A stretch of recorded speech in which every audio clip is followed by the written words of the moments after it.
서울 학생인권 조례가 제정 11년 만에 폐지의 기로에 섰습니다. 시의회가 내달 중에 폐지안 심의 여부를 결정할 방침인데요.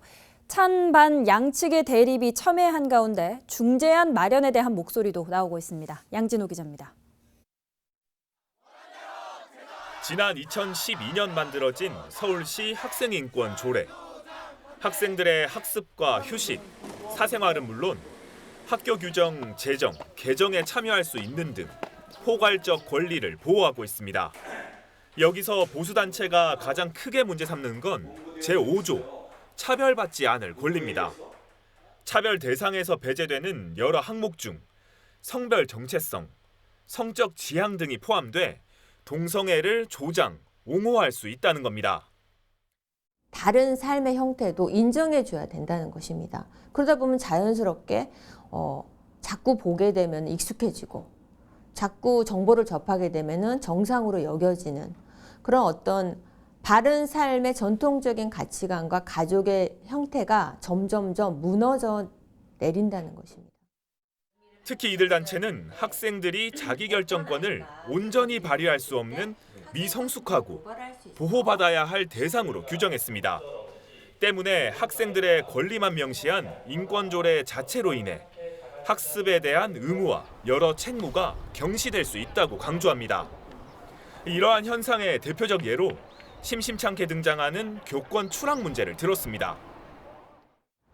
학생 인권조례 폐지를 주장하는 단체들은 학생의 인권과 교권이 충돌한다는 것은 터무니없는 주장이라고 말합니다. 이어 폐지를 요구하는 보수단체들이 실제 학생들의 목소리를 듣고 있는지 되물었습니다. 이들은 교권을 체벌과 같은 일종의 형벌로 세울 수 없다고 지적했습니다. 또 학생 인권 조례가 폐지되는 건 소수자에 대한 차별이 정당하다는 신호를 시의회가 공언하는 것이라고 목소리를 높였습니다. 성적 자기 결정권은 개인한테 달려 있는 거지 조례나 법으로서 그거를 결정할 수 없다고 봅니다. 그리고 세계 유엔 인권 조례나 이런 것들 보면은 그거는 당연히 존중받게끔 되어 있거든요. 양측의 주장이 접점을 찾지 못하는 가운데 시의회는 내달 중 폐지안 상정을 결정할 예정입니다.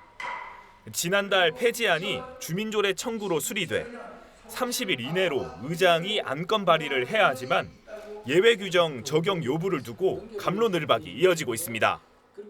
성관계는 혼인한 부분만 가능하다 이런 내용이 논쟁거리가 되면서 이번 회기는 상정이 좀 힘들 것 같고 아마 국민의힘이 다수당이기 때문에 다음 4월 임시회나 그다음에 본회의에 상정할 거로 저는 그렇게 믿고 있습니다.